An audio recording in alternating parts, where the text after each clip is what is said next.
back, everyone, to the punkrockhorrorpodcast. I'm Matt. I'm Cody. And today we're here to remind you that it doesn't take a lot of Bloody Marys to get you to a buzzed point. Only if you're a lightweight. Thus, me. To be fair, it's kind of been a long... I don't drink that much, so when I do drink, it hits me pretty quick. So Yeah, I don't drink that much either, but I can still pound 3 liters of beer. yeah, okay. Okay? Okay. Same. Okay. At least. One thing I do want to point out is, real quick side note, I fucking knew it was you, Anna, that posted that goddamn review on You're iTunes. fired. You're fucking fired. She doesn't get a show anymore. She's fucking fired. Congratulations, you had 1 episode. You're fired. You're fired. Nah, we're kidding. Kudos to Anna. Seriously, she did an amazing job on our first episode on our Patreon of Anna's Half Hour Power. It was hilarious and quirky, and fucking, we are excited to hear what else she comes out with in the future. So, Yeah, definitely. I'm super excited for her. Yeah, I'm excited about it. So, go to our Patreon to hear Anna's episode. Yeah. It's fantastic. I know, it's $8. It's our highest tier reward. It sounds like a lot, but here's what you got to think about. Not only do you get episodes before everyone else, but you get discount on merch. You get access to new merch before anyone else. And obviously, you get to listen to Anna's Half Hour Power Show. Yeah. I mean, come on. It's fucking great. How many other podcasts? And it's honestly, like, really, it's a good contrast to ours, because we're... Yeah, you know, super like in your face and always like, I don't fucking care, it's my show. And also we don't sound as adorable as she does. Yeah. So yeah, she's totes adorbs. As you know, I thought I did, but after hearing your episode, I'm like, fuck. You're not cute enough. I sound like a troll under a bridge. Free Billy Ghost Gross. And also, you gotta think about it like this: how many podcast Patreons offer a different show as a Patreon reward? And if you can name some, don't fucking name them, because we're gonna act like we're the only ones that do. Yeah, we don't need that kind of negativity in our lives. Yeah, come on, guys. I know we're gonna get a giant email with like every single one. It's almost there's gonna be like 100 of them. Like, a lot of Patreons of podcasts that I don't see here. Yeah. Go figure. I guess these we're the aren't only even real ones. podcasts. Ignorance is bliss. Fake news. Triggered. So let's jump into it. Cody, what's something you love and hate? Something I love. I actually have a couple things. One was my boss at William Oliver's. He checked out our podcast and he said he really liked it. He thought it was really cool. I geeked out a little bit. I was like, yay! What's his name? We call him Rico. Rico, love you. Love you, Rico. Yeah. Shout out to Rico. Yeah, he said, it sounded exactly how we wanted it to sound, where it's just 2 friends hanging out, talking about horror movies and punk rock and stuff, and, just laid back and chilling. And I was like, that's exactly what we were going for, so yeah! Yeah! That's what we're talking about. Thank you, Rico. Yeah. Rico Suave. So that was a big love for me.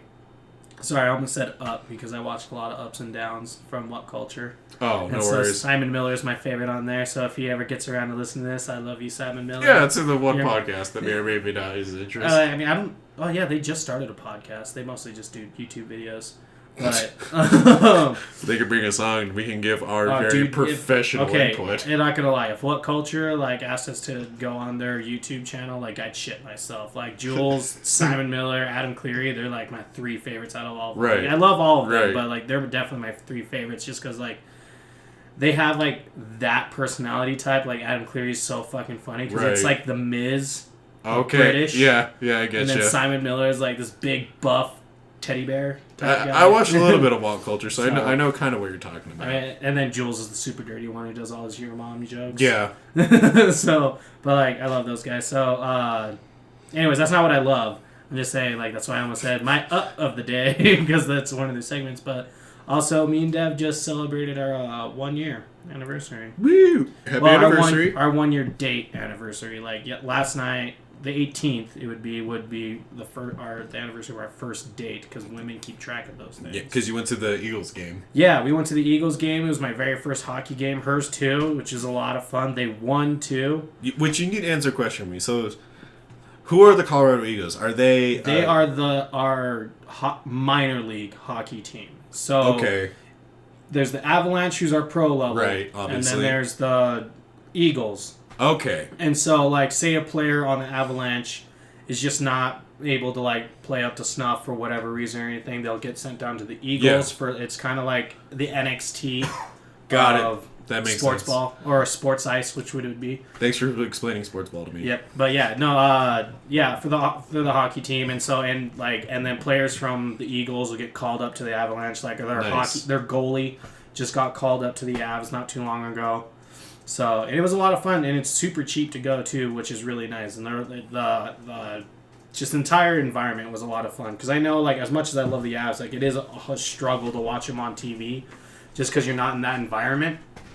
So kind of like baseball, like it's hard to watch baseball on TV, but if you're at the stadium, you get more, because you're the crowd interaction and stuff like that. So you're in the atmosphere, you're in the field where everyone's yelling at the same time. So it was a lot of fun, and they won, which was another big plus. And I got my first hockey jersey, which I was excited about. But yeah, it was a good time. So I will have to add on that I feel like out of all the jerseys, hockey jerseys are the most comfortable looking ones I've ever looked at. They are. They're very comfortable. So this is very comfortable. Which is weird because I've gotten more into baseball because of my mom, because she's like a diehard Rockies fan than hockey. So you think I would get into hockey? Well, that's what's funny is that I'm fairly certain like I'm the biggest hockey fan out of my family. Right. Like everyone else is like, yeah, go Avs when they're doing well, but otherwise they don't care. And like I'm the one sitting, like I'm the one in the corner, like you can do it, eh? You could do it. Like, I'm not gonna lie, man. The only reason like I don't get into hockey is because I get intimidated in the weird way that because I know when you're like a diehard fan of a team, like you can usually like kind of reference like a specific moment of that team. Mm-hmm. So for me, I'm just like, how do I know when I'm a diehard fan? Do I have to like watch it for a year and then I'm a diehard fan? Do I have to reference specific moments I'm a diehard? Like, is there a rule book that I have to go with? And then I start to overthink that there's a rule book that I have to go with. I mean, yes. I don't know. Like, okay, so like because like WWE is a little easier. Yeah. Because they constantly remind you. Constantly.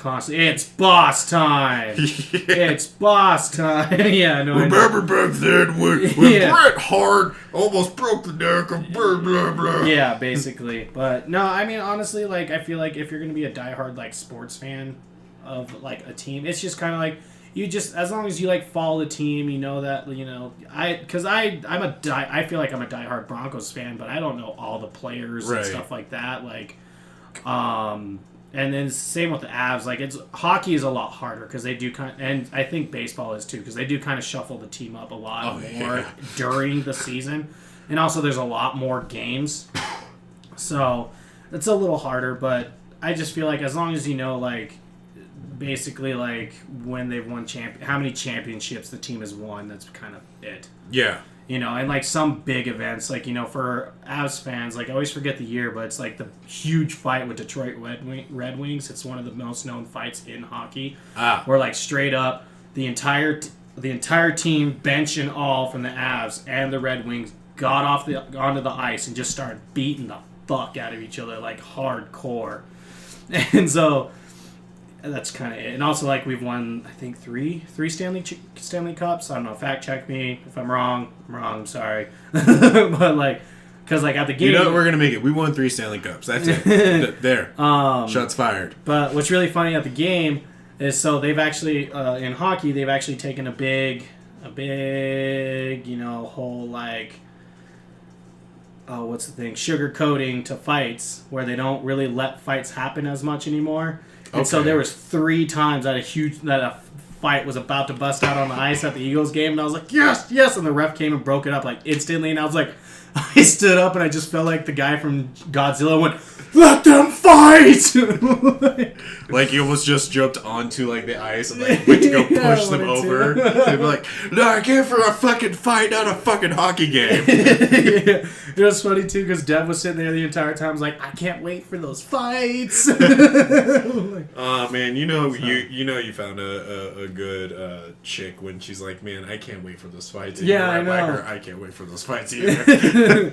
And we were also, and it was also kind of like nice because we were talking about like it was one of those like bittersweet things because we know how Audrey is in public and let alone staying still, like she does not like to stay still, so I couldn't imagine her staying really still in a public setting. And we were talking about how excited we are about when we could take Audrey to a live game, right? And and there's people there with kids like Audrey's age and younger that were behaving really well there, and it's just like I'm not saying Audrey's a very good girl. She's a good girl. But she's not someone, she couldn't handle being in like that kind of setting. Right. Which kind of sucks, but at the same time, it's like, at least we know her limits. Because like when she does get a little older and is a little bit more well-behaved in that kind of setting, because it'd mostly because she'd get too amped up. She's too excited. She's in a new place. Everyone's jumping and screaming. And maybe stuff, Audrey would jump on the ice and start fighting with them. Dude, she probably would. Like, honestly, I could see her jump on the ice and go, "This is my puck now!" And just, like, grabs a hockey stick and starts going to town on, like, one of the players' ankles. Yeah, dude, oh my god, I'd be so proud. But yeah, thing I hate, I know, honestly, I didn't really think about that too much. Just because, like, yeah, I don't think I really have something that I hate right now, because it's usually just a rehash of everything that's fucking going on, like, that we normally talk about, like, we kind of touched on it in the last episode, just, like, all the hate that's still going around is, like, something that's pissing me off really bad, because, like, the Women's March also just happened today, of recording, which is the 19th. Yes. Yeah, well, yeah. And that happened today, and it's, like, it's one of those things where it's, like, I mostly hate the fact that still has to happen. Like, where the women have to march to just, like, we want to be actually treated equal and stuff like that, for equal pay. We don't think it's funny that, they get, that our president was, a huge womanizer and stuff like that. Yeah. Like, we just want to be treated like people. Like, that's something that, like, the march itself doesn't bug me. It's the fact that still has to happen, Like, we can't just fucking love each other as human beings. Like, that we still need to have marches and stuff like that to say, like, we want to be respected. Like, it sucks. Yeah. That's something, especially for women and African Americans and Native Americans and, Hispanic, pretty much everybody. Kind of got serious in this episode, just like I did at the end of the last episode about this kind of stuff. I know, I like how we made. It's one of those things that I like how we made a promise that we weren't going to do it again. I know, but like, it's just, dude, it's like it's so prominent in our culture right now, and it just sucks. Like, why is this still a thing? It's like everyone keeps saying like it's 2019, new year, new you. No, then let's get rid of all the hate. Like, start working towards not hating people just for the color of the skin, the gender that they decide to be. Or, yeah, I think that's the thing now. But, like, and in my opinion, it's just, like, we need to be focused. And, like, I know one of the arguments is, like, it's because we took God out of church. I was like, no, it's because we're taking science out of life, in my opinion. Right. Because science has proven that, being homosexual isn't a choice. It's people are born that way. They're born to those likes and stuff like that. Yep. And science has actually widened the gender spectrum. That was honestly when all that first started coming out and stuff like that. I was getting mad because I was like, I thought you're just male and female, because I didn't want to like adapt. I didn't want to adapt like you're supposed to in life, and scientifically we're supposed to adapt. Right. Hence, actually, why we have skin color is because humans naturally adapted to their environment. Because originally we were all actually tan. Or darker. Yeah. When it started out, when it was all Mesopotamia, I think is what the main thing was called. And then when it broke off into continents and stuff, the reason why we have white people is because we were in colder climates with less sun. Right. So, like, if I remember, I don't know if this is true, and we should move on to we do need to move on. Sorry, I kind of. No, it's okay. I'm gonna add into what you're talking about real quick, and then I'll do what I love and hate really quick. Yeah. And so bear with me because I don't know if this is actually true, but I feel like I remember reading about this back in high school, but I feel like, and again, I could be wrong, so bear with me. So if I remember right, is that most Caucasian people were supposed to end up being African American, and actually the gene that causes you to be Caucasian is pretty much an alien gene.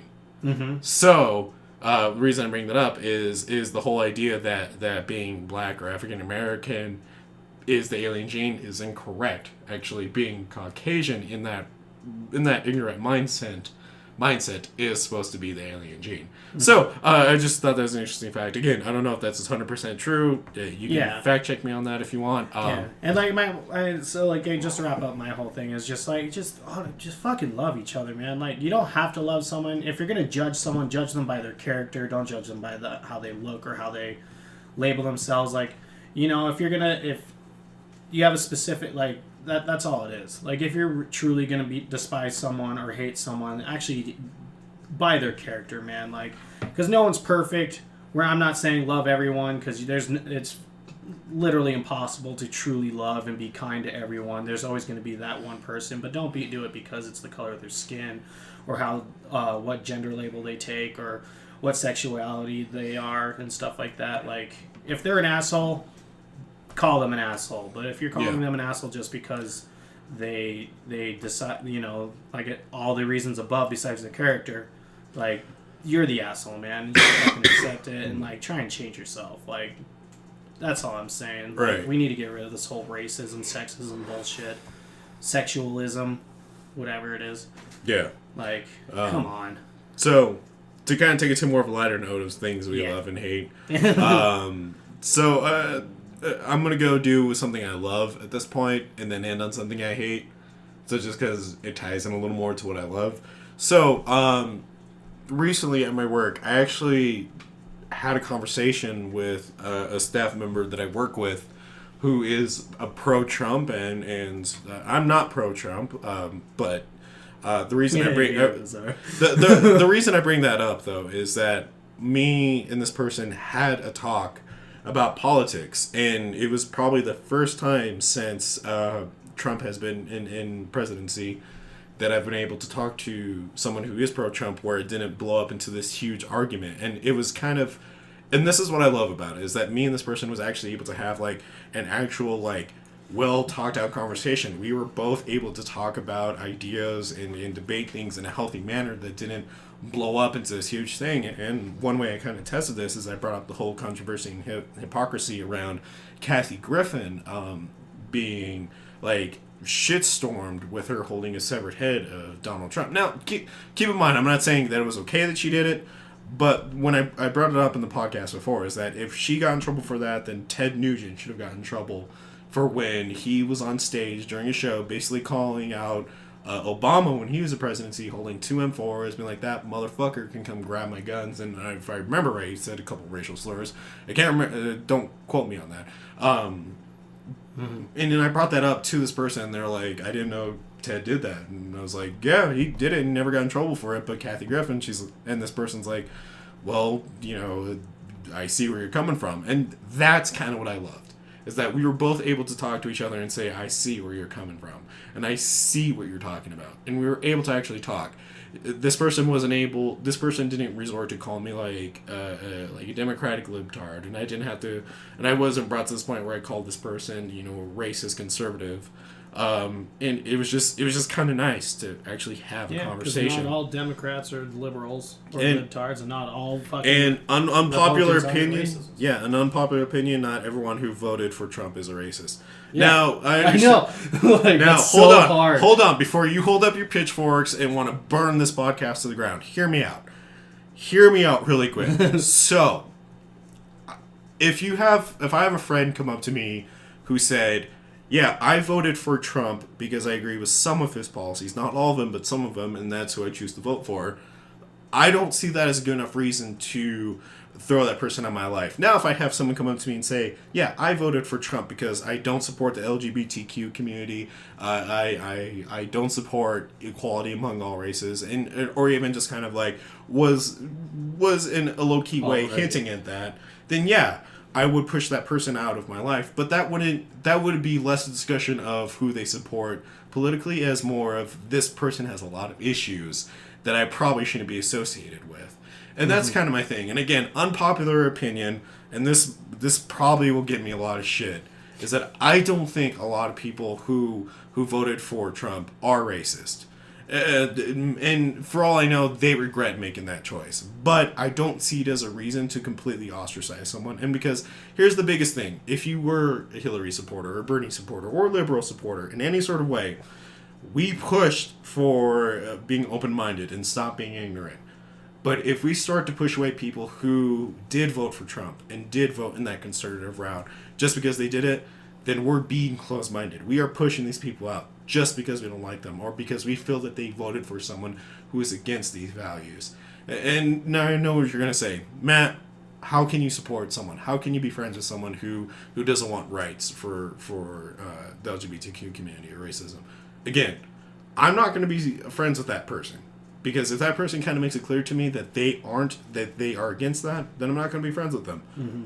But if it's someone who I can have a conversation with and say, these are the policies I agreed on, I respectfully disagree where you're coming from, but I understand where you're coming from, then I don't see that as a good enough reason to push that person out of my life. I don't see a good enough reason to shun that person. And that's just me. Maybe you disagree with me. Maybe I'm not looking at this the right way. Let me know what you think on our Twitter at officialprhb. But that's what I love. The thing I hate, though, and because we're already like almost at a half hour, I'm gonna make this quick. God damn, really? Yeah. Well, sorry, I kind of like went off on a tangent. Dude, this is like episode 50. I know. So the thing I hate, real quick, and to kind of end on a lighter note, is I'm kind of fucking mad at Netflix and Disney together for canceling Daredevil, Iron Fist, Luke Cage, then soon to be Punisher, Defenders, Jessica Jones, and and any other future Marvel property we could have. Because here's the fucking thing, man. Like, we finally get to see Daredevil. We finally get to see Iron Fist. We finally get to see Luke Cage and all these other like heroes, especially Punisher, in the light that us comic book fans have finally wanted to see them in. Where they could finally like be in these nitty gritty, full on like let loose stories that we've wanted to see him in the longest time. Like, I fucking love watching Daredevil. I mean, I've even ranted about loving Iron Fist on here. No. Yeah, I know, right? Harrison. No. Seriously, though. And it's just, we finally got, like, it felt like for once, us Marvel fans and us comic book nerds got a fucking win. We got a fucking win that felt true to us. And not saying that we haven't gotten before, but, like, in a TV show-wise, like, this was fucking great. Especially Punisher, man. Oh, like, fuck you know yeah. how long, like, don't get me wrong, I like the Thomas Jane Punisher. Yeah. Like, I do see the issues with it. I did see the issues. I will still stand by that's the better Punisher movie. Oh, yeah, me too. But, like, you know how long it's been since we wanted a legit Punisher, and then seeing him in Daredevil Season 2, John Bernthal's take, and then his own series. Like Jay Bernthal, I think. No, it's John Bernthal. Either way.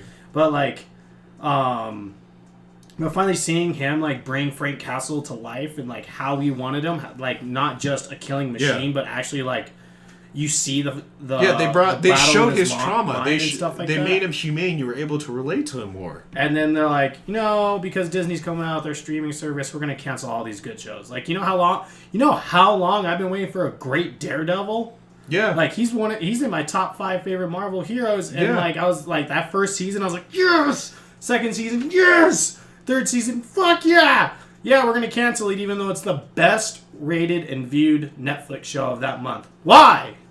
Because of Disney. Well, because, and if we take Daredevil for just a quick second, if you take away the fact that he has like super heightened abilities, he's an average Joe trying to make his community better. Yeah. And that is something you can aspire. And the same thing with like Luke Cage and Iron Fist and even Punisher to an extent. I would say Luke Cage to an extent. Well, no, he fought for his community. I know, but I'm just saying he's not an average Joe. Oh, well, again, take away the powers. That's what I mean. If you take away the powers, it's an average Joe.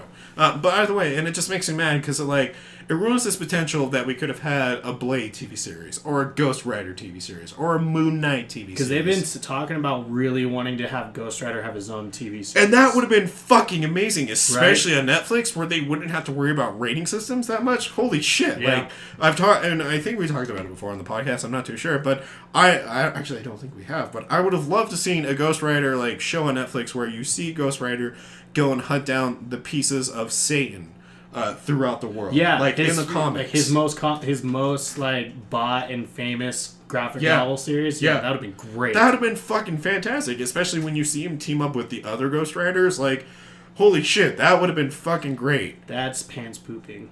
Yeah, exactly. Right, but like, no. Now we just, us fans get fucking shafted in the fucking anus again because of corporate fucking business. Fuck you, Disney. Fuck you, Netflix. I'm getting mad at both of you because I feel like both of you are in the wrong on this one. Yep, pretty much. Like, maybe more so Disney, but still, fuck you. Like, just, goddamn. Because I know, like, they were saying, like, well, Disney's in talks about just, like, just taking those series back over to the Disney Plus thing. It's like, they're not. And even if they do, I'm going to seriously doubt that they're going to keep it as real and as honest to the comics as it has been on Netflix. Yeah. Because it's fucking Disney, and I feel like they won't. And you can argue, well, technically they own Pulp Fiction, so who says they wouldn't? Yeah, they own the company that made Pulp Fiction. That doesn't mean that they're not. It's not like they're going to go back and, like, chop up Pulp Fiction. Yeah, like... But here's my fucking, like, I swear to God, if I see Daredevil with a talking fucking parrot, like, I'm gonna lose my goddamn mind. Like, Rap behind you! You didn't see that coming! oh, thanks, Parrot. I don't know if they were fucking called a parrot. Why would he even need a parrot? He wouldn't need a parrot. That's the whole reason why I'm mad. It just makes me fucking mad, dude, because it's just something that us nerds were actually able to fucking enjoy without fully criticizing too much, and it just, fucking, of course. Yeah. It just, fuck it. But hey, you know what? Let's stop talking about things 11. Hey, let's talk about some fucking horror movies. Yeah. So I went first last time. Cody, you're gonna go first this time. Did you? Yeah, I did. Okay. Yeah, we're talking about horror movies that were inspired by or based on Lauren. conspiracy theories. My wife just walked in through the door, and we're gonna have to restart this whole thing now. Yep. Great. Don't get married, people. I'm just kidding. That was funny. Did you fall in snow? Because it looks like you fell in snow. No, I didn't. Oh, well, it almost looked like you fell in snow. So, anyways, let's jump to it. So, go for it, Cody. Yeah, so like Matt said, we did our horror movies based off conspiracy theories. Before you start, will you get insulted if I grab myself something to drink? Just go. Will you or will you not? Just go. Do you want me to... Just do it! If you say you're going to go ahead already. Okay, fine. God.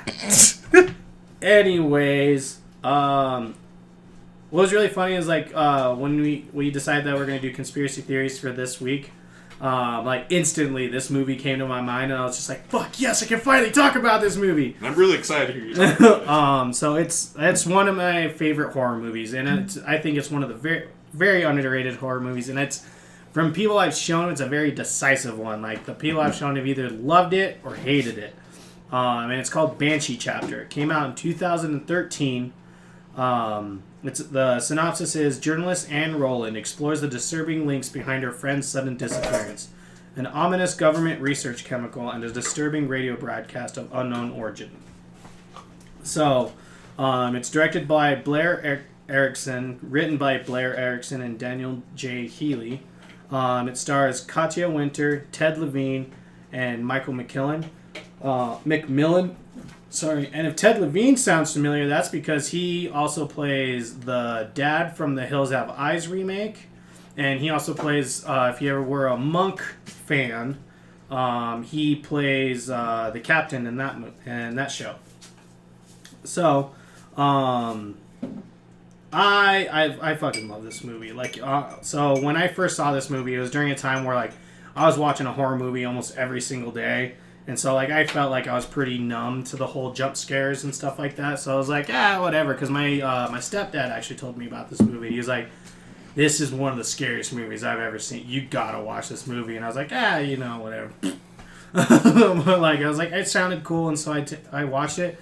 Dude, I have never gotten so pissed off from being jump scared in the very first, 10 minutes of a movie. Why? Because I just got mad because I thought I was, kind of numb to, jump scares and stuff like this. Well, and hold on. Before you get to that, what's the premise of the movie? I already said it. Did you hit it? Yeah, I said the synopsis. Well, I was hoping you would tell me again.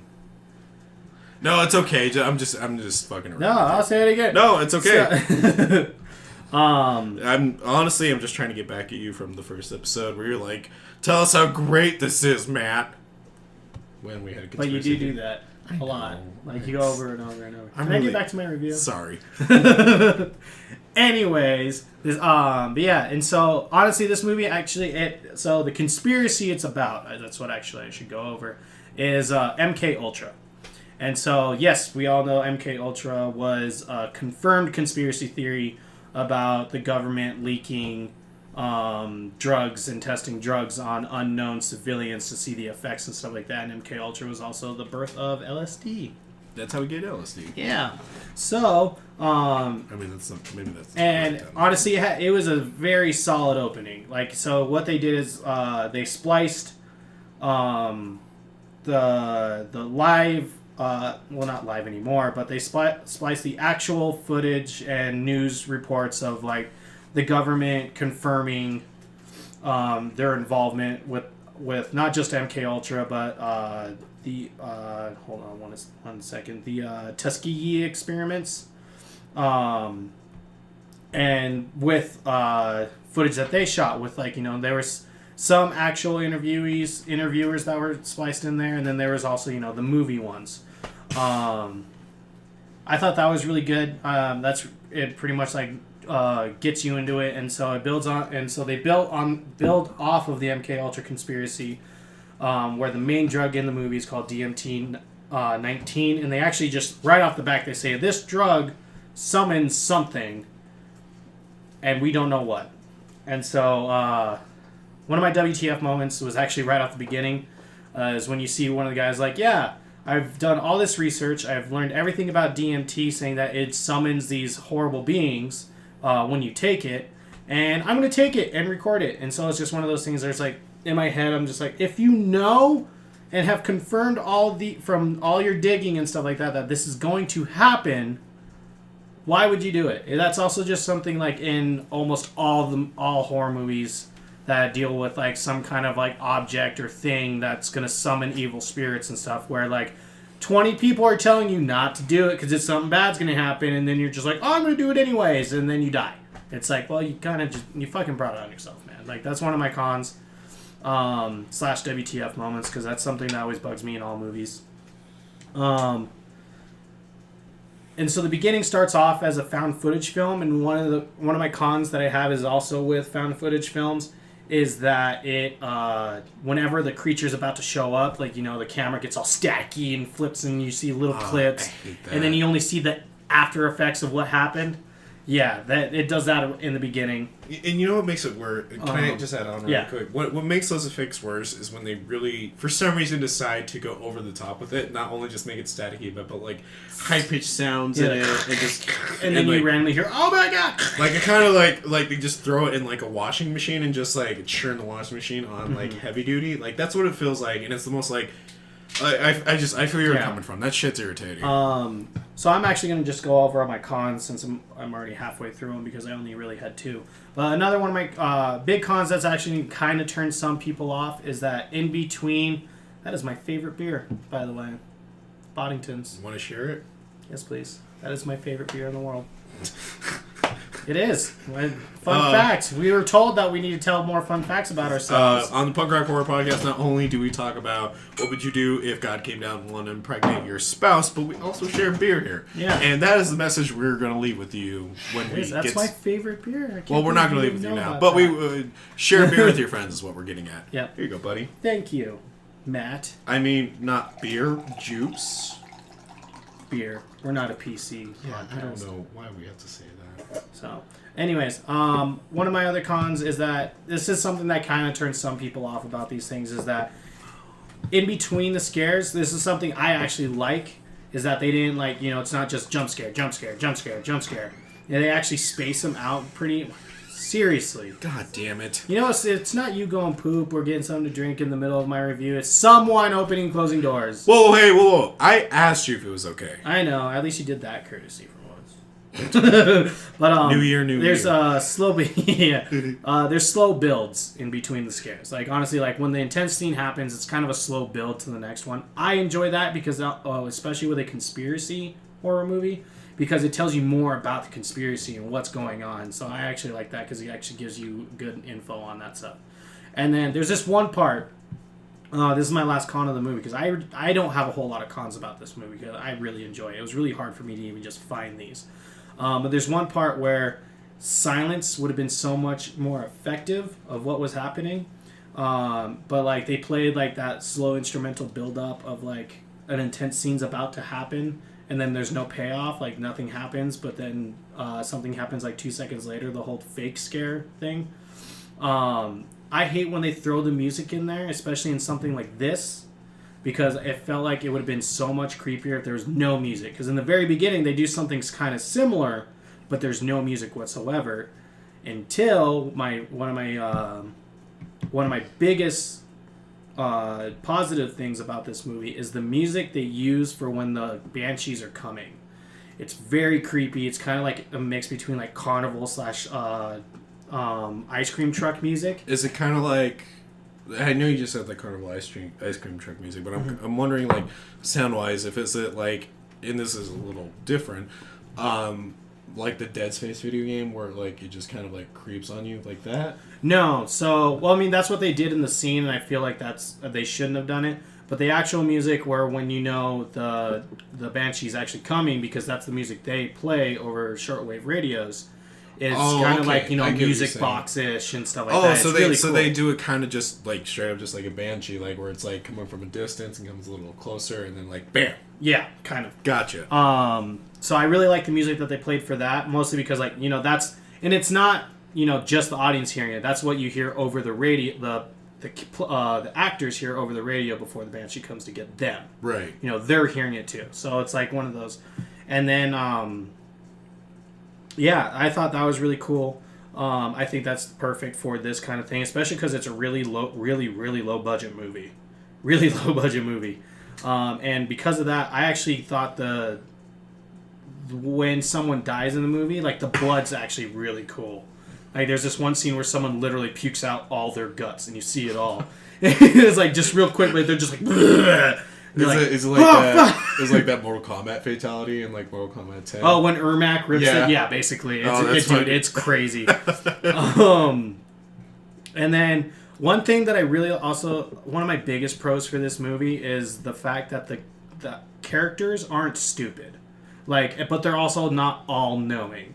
So, like, the main journalist chick that you're following, right, she knows what she's talking about, and you actually, because you know she researches it.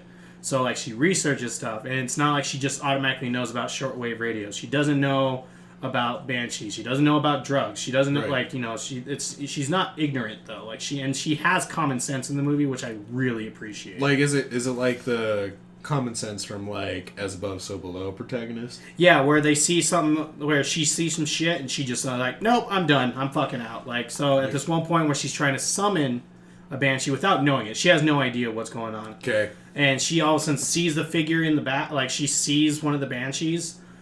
She's like, nope, drives away. Like, instantly. She's like, nope, this was a mistake. And so it's not one of those things like, oh, fuck, what was that? She's just like, nope, done. She doesn't do the trope that and then, okay, is she white? Yep. Okay, so then it's not going to be racist in this case.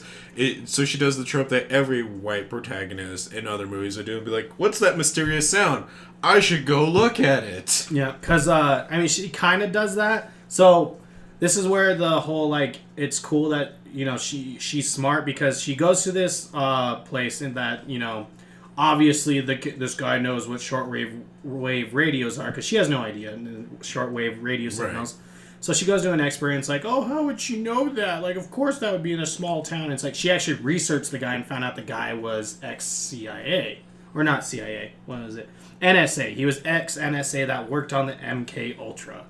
She knew that because she researched the guy, so she knew he would have experience and expertise in shortwave radios. So that's how I thought was pretty cool. It's like she does her shit. Right. and he shows her the tune and the shortwave radio, and he tells her where it is, like on a map, and then that's when she does the typical white person thing. I gotta go over there and find it. And she sees the Banshee. She's like, nope, I'm out. Like, I appreciated that. And then, like, this is another thing I know some people hate, but I loved about it, is that they're, so in between, like, the big scares, and so how it passes time between, passes time, instead of just saying, like, 2 days later and shit like that. They show old clips of, like, so there's these videotapes throughout the movie that shows the MK Ultra experiments, or actually not MK Ultra, the DMT-19 experiments, and how they get the drug and stuff like that, and the drug effects on people, and that's how they fill in the time gaps, is by showing the audience what's on the tapes that they find. I think that's actually pretty cool. And then when you meet Thomas Blackburn, you instantly love the guy. Like, he's a piece of shit, but you're just like, I like that guy. It's because he's actually an homage to Hunter S.S. Thompson. Oh, okay, I was gonna say, is he like one of those guys who's like has a very like dick personality, but like Hunter S.S. Thompson, yeah. But like very charming. No, he's just a piece of shit. Like, he's a dick. But like he's good at it, so you can't help but like him. Basically. And a cool thing about this, like, he knew so she gives him a fake name and stuff, and he knew right away who she was. Like, and even tells her that. I was like, I fucking knew it the second I saw you. I was like, you were that bitch who called me. Like, and so that was something that, like, that's my biggest pride of this, that the people aren't stupid in this movie. Like, there's only, and except for the fact that they take the drug knowingly, is the only thing that I find really stupid. And another cool, it has one of the best lines in a movie. It's the only comic relief in the entire film. The slower you do it, the worse it is. Look, I know you're trying to be. Oh, no. To be fair, it's my fault, because she did text me saying, hey, I have to go back to my car. And I said, okay, come back in slowly. Thinking the door wouldn't creak as bad if I told her. No, your door creaks worse. So I will take the fault on that one, at least half of it. Yeah, and then it has the best line for me in any serious horror movie, because it's the one, like, real comic relief throughout the whole thing. And it's after they get attacked by the Banshees, and Thomas Blackburn is talking to her over a walkie-talkie. I'm not going to say why they're talking over a walkie-talkie, because that's a big spoiler. But he goes, "Can we go already? It's 5 a.m. and my eyes are bleeding." It's just really fucking funny because it comes out of nowhere. Like, it's super serious, and then he's just like, "Can we go? It's 5 a.m. and my eyes are bleeding." It's just, this is great and all, but I really want to die. Yeah. And then there's a couple twists in the movie that I really enjoyed. I thought they were kind of cool, and they were a little unexpected. Especially the very last twist at the very end of the movie. I have one last con. It's the biggest con, but it's not in the movie. But the cover art of the DVD case, or wherever you see it, has a huge spoil on it. Like, it spoils a huge part of the movie. And I'm just like, God damn. Like, I never noticed it before because I always saw it tiny, but then I bought the DVD and I looked at it and I was like, that's a huge spoiler right there.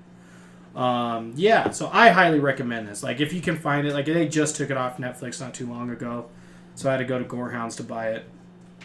But I think it's fantastic. It's one of my favorite ones. So I'll give you some fun facts. Christopher Nolan was at one point attached to direct, but chose instead to work on Interstellar. The footage of President Bill Clinton in the first few minutes of the film is not related to an official apology by the U.S. government for MKUltra experiments. Rather, for a similar project, the Tuskegee experiments, the Tuskegee syphilis experiment, was an infamous clinical study conducted between 1932 and 1972 by the U.S. Public Health Service to study the natural progression of untreated syphilis in rural African-American men in Alabama. The experiment subjects were told that they were receiving free health care from the U.S.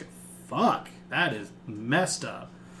Thomas Blackburn is an homage to Hunter S. Thompson. With his drug usage, political ties, love of guns, and outlaw lifestyle, he's a clear representation of Thompson's Raoul Duke persona.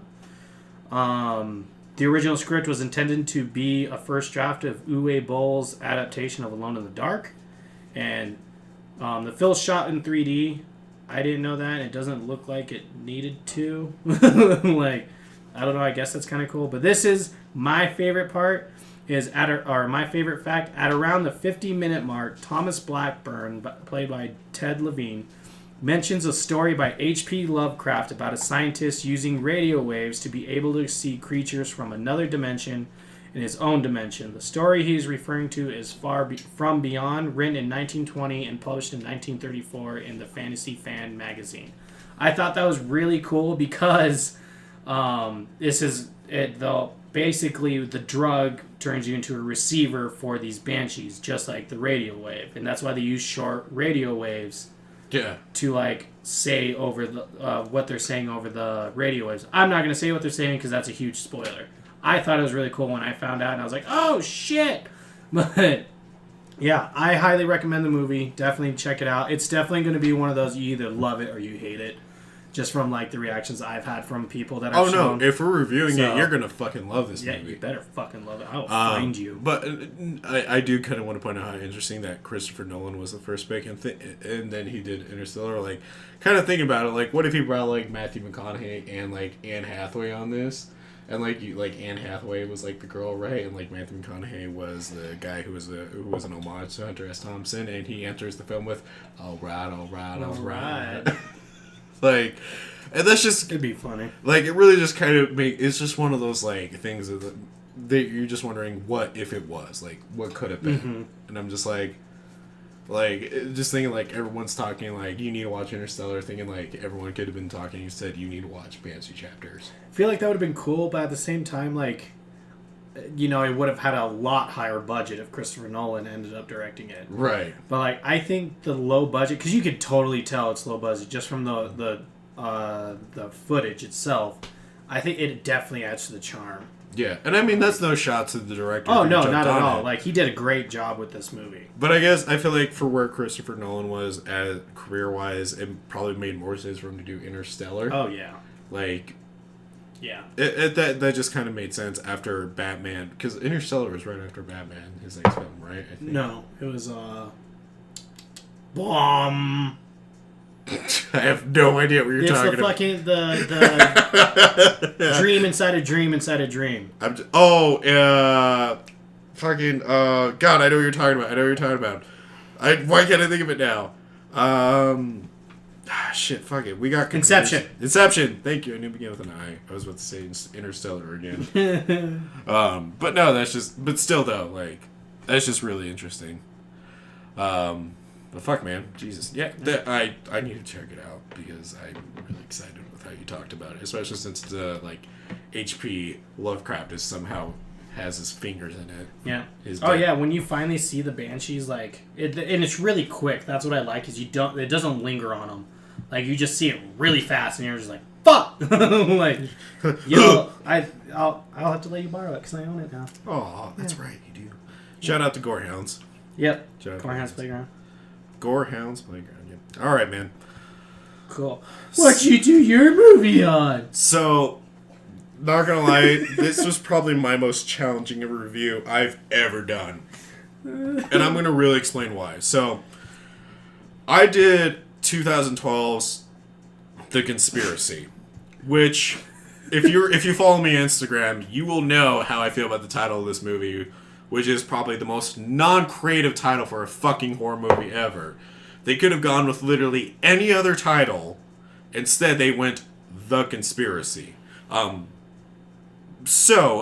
Conspiracy is a documentary about conspiracy theories, which takes a horrific turn after the filmmakers uncover an ancient and dangerous secret society. It's directed by Christopher McBride, written by Christopher McBride, and stars Aaron Paul, James Gilbert, and Ian Anderson. So, before I go on, if you look up this movie on Google, you will see ratings on IMDb as a 6.3 out of 10, and on Rotten Tomatoes as an 88%. Now, the reason I'm pointing this out is because usually when we pick movies, Cody, we usually kind of go for a hard 60 to 70% on Rotten Tomatoes. Mm-hmm. We stopped mentioning Rotten Tomatoes ratings because I think we just stopped caring and it didn't matter as much. But it's still just kind of something that affected our searching when we search for movies. And so I was like, okay, 6.3 on IMDb, 88%. this is going to be a solid movie. Well, I'm still going to make the case for this movie, but this was a really challenging movie for me to make the case for. So, let's dive into it. But the way I'm going to do it this time, because I had such a challenging time with it, is I have to start with my cons.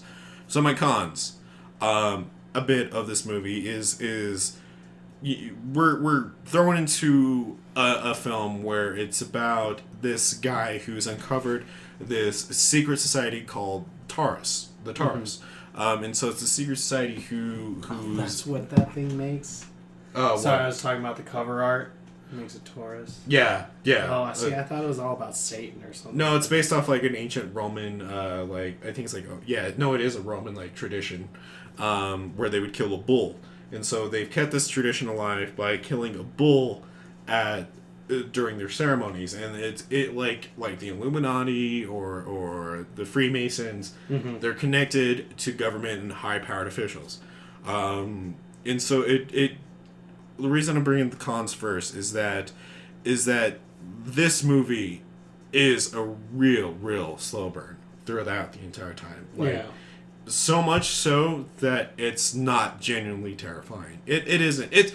I will say it does have a thriller aspect of it, because you do see our two main characters, who are played by excuse me, by Aaron Paul and James Gilbert as Aaron and Jim, are followed, by SUVs and guys on bikes, just kind of like following them and taking photos of them as they're uncovering more of this conspiracy, and so it becomes this thriller-esque part of it, where you see them trying to get more delved into what Ian Anderson's character was involved with uncovering the Taurus. Yeah. And so in that aspect, it's very thriller. It's very thriller-esque, but it's not terrifying, and that's kind of something I have to hold as a con towards this movie.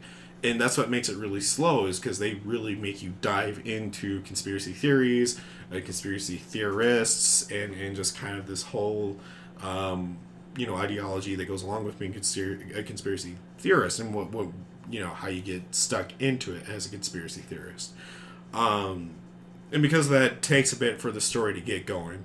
Honestly, for me, it didn't really pick up till halfway through the movie that the story finally picked up on. Another kind of like weird con, though, I hold against it is also Terrence, which is one of the guys that they are actually interviewing throughout the movie. It is part of a virtual chat group who come together to talk about conspiracy theories and are conspiracy theorists, and at least that's what the movie gives off. But so there's a point where Terrence gets abducted and kidnapped, and they don't know what happens to him. Yeah. So they log onto his computer, and he's still logged into this virtual chat group. And I'm making that a con because I'm like, okay, so if this is a conspiracy theorist, from what I know of conspiracy theorists throughout movies is that they're really careful about the trails they leave. So why would he just be left in? Now you can make the argument, well, what if the Taurus group just abruptly came in and he was on the computer at the time and didn't log out in time? Yeah, and that's a fair excuse, but there's nothing really indicating that. So I'm going to make it a con because I'm like, why would he just stay logged in?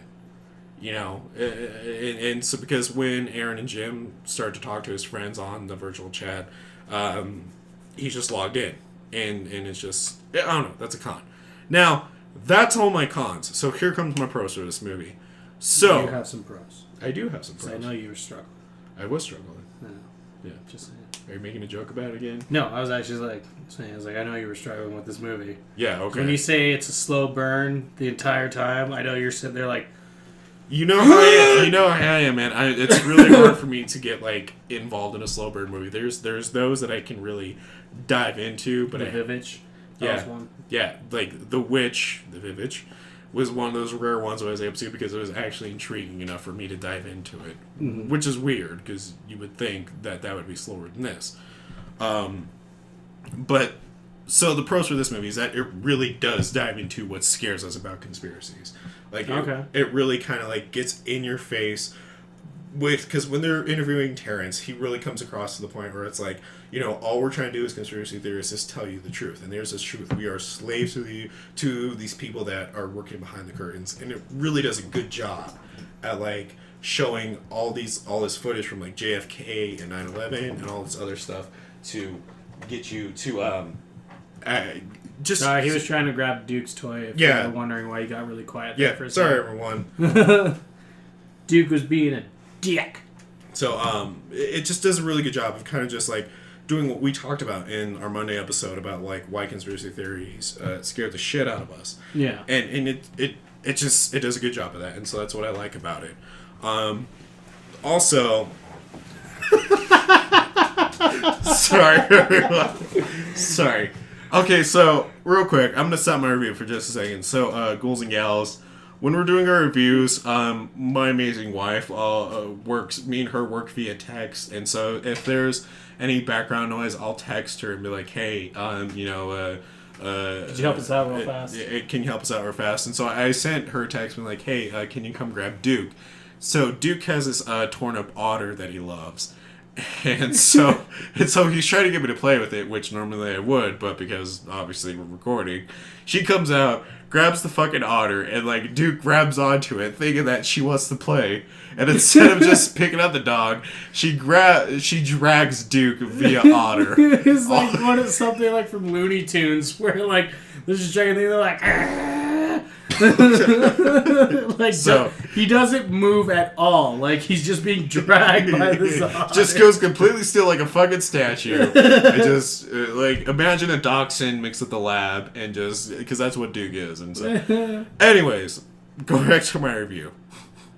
So, what I'm also making a pro is that the audience is very well informed of the premise of this movie, and usually. Why I'm making that a pro is when you have a lot of horror movies that are very conspiracy, like centered around conspiracy theories, they kind of like to let you piece things together and figure it out yourself. But what I like about this is that it does, even though it's a slow burn, it does take the time to make sure you're informed of what's going on in this movie, to know what Taurus is. Why are they interviewing these people? Why are they interviewing Terrence? Why everything is going on? And even to talk to you about like what are the negative effects of being a conspiracy theorist and Terrence, even during his interview, says, you don't want to be me. You don't want to know what I know. And I just thought that was a really cool point because it's like, Terrence is speaking from a point where he's like, I know so much about that I shouldn't, that I can't live a normal life. Like, I'm in constant paranoia. And he doesn't clearly say that, but you definitely get that desperation from him. Yeah. And so that's what I like about it. And so one thing I also want to point out is that this is a found footage film. It's first-person found footage film throughout the entire time. But woof. It is a well-done found footage film. Okay. There's only one scene that is like very shaky cam, and it's near the end, but it's done well enough that you know what's going on. Okay. It doesn't show you a lot of gory stuff. But, and a reason I'm not going to talk about it is because the ending, funny enough, because like how you said with your movie on the cover box gives away the ending, same thing with mine. So I'm going to leave it at that. I'm not going to go any more on that, but it's a very well done found footage film. They made sure to pay attention to not make the camera very shaky, to make it so you can see the characters clearly, to see the story play out clearly, and that's what I liked about it. It's a good, well done found footage film. It's one that I would put up against with As Above, So Below, or another favorite found footage film that we love, and it just really does this really good job of telling a story through that. I do have a couple WTFs. So, I already talked about the virtual chat room. The virtual chat room, holy shit, is like if Second Life ate Taco Bell for months straight and like shit out a new product. Like, it is so, and I get it. Like, they made it for the movie and they had to make it on a budget. But holy shit, dude, this is like PS1 graphics. Oh my god! Like maybe it's not that bad, but it was pretty fucking rough. Do you get me? You know what's really funny is that we're that generation where we can say like, you know what, Metal Gear Solid was mind blowing graphics when it first came out. Medieval, mind blowing. That melted my brain. And then you look at fucking Metal Gear, like, you know, God of War now, or fucking, like, Horizon Zero Dawn, where you could see the dew at the tip of the grass, and there's still that one fat fuck that's like, the graphics suck in this game. It's like, bitch, you did not grow. I grew up with Sonic the Hedgehog. You know how fucking hard that was playing that, or like playing fucking like. Well, it's like when I brought up with like Final Fantasy X in like our most recent episode. It was like, and Final Fantasy VII, like Final Fantasy VII, although an amazing game, and if you can stomach through it, should play it, dude. Those graphics do not age well. They do not. I don't care if you're a diehard fan. If you don't think those are just fucking rough, man. Those are rough. Right? That's what I think is funny. Is like we're also in that generation where we had house telephones. I had a rotary one. Three-way calls. You had to wait till after 7 to make a long distance call, so you didn't get charged a lot. Yeah. Like, isn't that weird? Like, we're in that generation where we've watched technology evolved.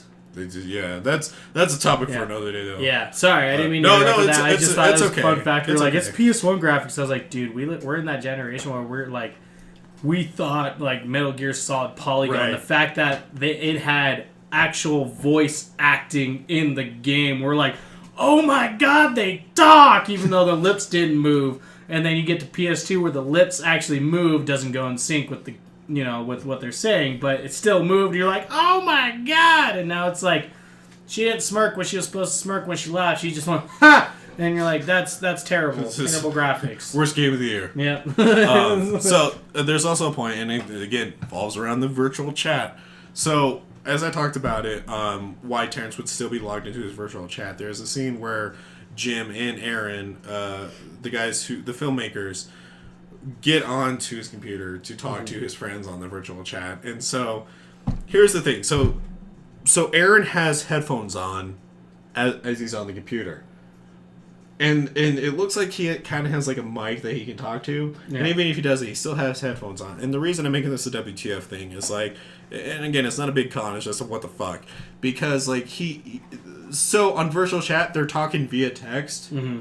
So why would he have his headphones on? Why would he have headphones that are connected to the computer on if they're talking via fucking text? Because there's no voice, there's no audio. It's just, hey, where can we meet to talk about Terrence is disappearing? Where can we meet to talk about Taurus? He was really getting into that new Evanescence album.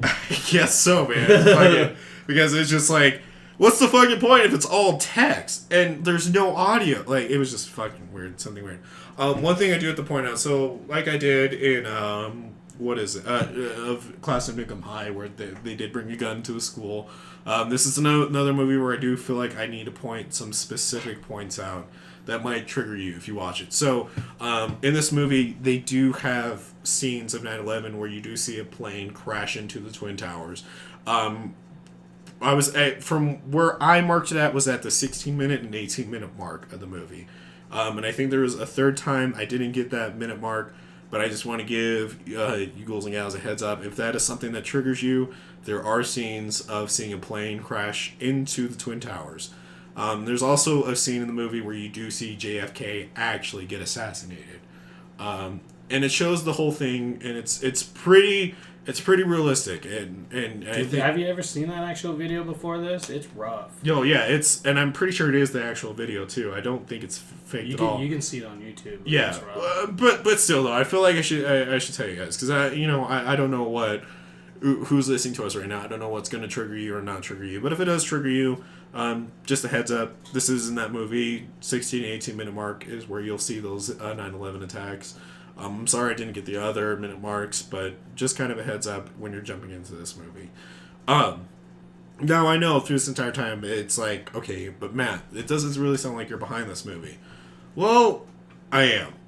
And I am because it's one of those very few conspiracy horror movies that does a good job at actually filling you in on the conspiracy that's in the movie. It doesn't just like make you figure it out. It doesn't like give you very little shit that doesn't really answer questions. Like it's a well thought out movie. They cover their asses very well in this movie. And although I did have kind of a few more cons than I did pros, it's a good movie to watch. It's a solid one. And I would even say watch this movie before you watch Banshee Chapters, so that way you got your appetizer done and now you can really appreciate your entree. You know what's really funny? What? If I couldn't find Banshee Chapter, this was going to be the other movie that I was going to try and find. You know what's even funnier? Is when you were reading the Banshee chapters, I was scrolling down it, and in the section where it says people have also watched, the conspiracy was on that too. So I was like, unknowingly we picked two movies that are very well watched. But no, this couple interesting facts. There's only three, so I'm just going to give you all three that are on here. So, Jim's reaction to being let out of the bag in the back of the pickup truck was genuine. Jim is claustrophobic. Tie clip footage was shot with a Canon 7D DSLR strapped to the cinematographer's chest. He was then guided by the actors. So, I'm going to stop real quick. So, it says tie clip footage. So there is a point where both Aaron and Jim do get access to the Taurus meetings. Mm-hmm. And so they both put on tie clips, like cameras, to like record what happens in these meetings. Yeah. And so that's what this fact is referring to. In one scene, Aaron and Jim record a black SUV that they believe is following them. This black SUV appeared much earlier, possibly shadowing the characters. In the scene where Aaron tells the cameraman to record the cyclist on the street. So, that's actually kind of cool, because that means, like, that's one of those things for, like, the eagle-eyed watchers, where it's like, oh, shit, that's the same black van that the began to do. Well, that goes back to what I was saying, though. It's like, this is a very, this is a good movie where they cover their asses really well with their story. It's paced a little weird, but it gets to its point quickly, albeit a slow burn way. It does get to its point quickly, but I think it's kind of like you have to do conspiracy horror movie that way. Yeah. Where it has to be a bit of a slow burn. Because there's a lot of information you got to go through. And it's a good movie. Yeah, because I would say one of the things that's a huge con in like other... In movies that there is no conspiracy from the get-go, and then you find out that, oh, psych, here's a conspiracy about this cult that came out of nowhere. Like, because you asked me if doing The Last Exorcist was a conspiracy movie. Last Exorcism. Last Exorcism, yeah. And I was like, no, dude, that's more of a cult than a cult thing. Because, like, yes, there was a conspiracy, but you don't know about it until the very end. Right. You know, kind of like The Wicker Man. Like, they did it in a way of where they're explaining there is a conspiracy about the island, but you don't know what it is. I feel like these two movies did a really good job of saying, like, you know, they show off from the get-go that there's a conspiracy going on and stuff like that. Right. But they do a really solid job of, like, filling you in throughout the whole movie. And yeah, it kind of slows it down, but it adds to the experience. Because when you're in either of our characters' shoes, right, and researching about this stuff, it's not going to be like a one and done thing. It's not going to be like conspiracy about Taurus, done, and it's all like told out in front of you, or like MK Ultra DMT 19 Banshees, like Banshee Chapter stuff, done. Ghosts come out. Like, you're not going to get that from there. Like, it has to explain and show them delving into the conspiracy. And I think that's why we both, like, even though, you know, you said, like, it was a hard watch for you to get through that movie, you still recommend it and like it because, like, they do a good job of explaining. And the same with the Banshee Chapter. I like that they explain your protagonist's experience. Well, and yeah, I mean, going on to what you're saying, if they're doing a horror movie that's a conspiracy theory, there's a lot of information that they not only have to go through, but they have to figure out how to make it interesting. And so it's this. I do feel like The Conspiracy and Banshee Chapters are one of those few conspiracy horror movies that do a good job of balancing that. And you know, it's just, again, these are just solid movies. We enjoyed them. You know, and it was a hard watch, but I do every now and then like to give myself a nice challenge to make the case for. Mm-hmm. So, you know, I mean, that's kind of all I want. I guess I got to add in, man. I mean, that's really it. Yeah, good. So with that, honestly, I was just say one more thing. I kind of like when we actually get these kind of movies where it's like we don't necessarily 100% enjoy it, but we see where it's coming from and want to make the case for someone to watch it. Yeah. Like, I like that a lot better than like, as much as I do love Banshee Chapter, but when we find those hard movies, where it's like like for me it was They're Watching, the witch movie that I did. Yeah. Dude, oh my god, it was so hard for me to really get into it, but like once I got into it, I got into it. Same with me with Trailer Park of Terror. Mm-hmm. Like, because I knew that was going to be a hard one to make the case for, because it's definitely an apparent low-budget film, but it's an enjoyable film if you can actually sit back and enjoy it for what it is. See, and I think... So, like, I know we kind of talked about New Year's resolutions or whatever, New You shit, like, on our first episode back, but I know it's one thing that I've been working on, and I think I did a better job, especially on this one, is not being so spoilery in my review. Because I know I struggled with that hardcore. But actually, when you talked about like the cover of the Banshee Chapter, I was like, "Don't touch on it. Don't give the spoiler away, Cody." And I was like, "No, it just has a spoiler. Just mention it and then move on." Yeah, I know, but like, I feel like that's kind of a thing that we should try and work on throughout this year. Is find those movies that are difficult for us to like make that case for a little more often. Because I feel like last year, mostly because like, I mean, we love horror, so we could always make a case for it. But like, I like when we actually have those movies where it's hard to. Right. That's what she said. Did it to myself. We've been watching a lot of The Office recently. Yes, we have. Yeah, and if you have any horror movies that you want us to review and make the case for, feel free to message us on Twitter. Honestly, not only that, horror subjects, man. Like, we're more than welcome to, like, if you have a type of horror or horror subject that you'd like us to go touch on or like go over, do the history of, and then find 2 movies that relate to it. Email us, man. Like, we'd be more than happy to do that. Give you credit and everything. Yep. With that being said, we are at the end of this episode, so if you want to keep up with everything, we're doing new episodes that we're going to be doing, and we are going to be bringing Listener Participation Corner back. I know we didn't do it this month, it's our first month back, but we are going to be bringing it back, so stay tuned for February. Podcast, so. Yeah, stop yelling at us. Actually, no one's been yelling at us about it, but still. If you want to participate in our Listener Participation Corners and just keep up with everything we're doing, follow us on Facebook at Punk Horror Podcast. You can search us up on the search bar, Punk Rock Horror Podcast. Look us up on Twitter. Follow us on Twitter at official PRHP, and on our Instagram, Punk Rock Horror Podcast, hashtag PRHP Podcast. And if you want to support the show and get that access to Anna's half hour of power, please go over to our Patreon, patreon.com/punkrockhorrorpodcast. All these links that I've mentioned, you can see in the episode notes below and find them there. And you can go directly to those sites. Check out our website, www.punkrockhorrorpodcast.com. And if you have strange stories that you want us to read on our Monday episodes, which, yes, we are still doing those. We're just waiting for you guys to reach out to us because, I mean, we're putting the power in your hands. Send us your stories. If you want us to read your strange stories on the podcast, give our insights on, or if you have band info and you want to come on the podcast for a band showcase episode, please send it to our email, punkrockhorrorpodcast@gmail.com. With that being said, that's it for this episode.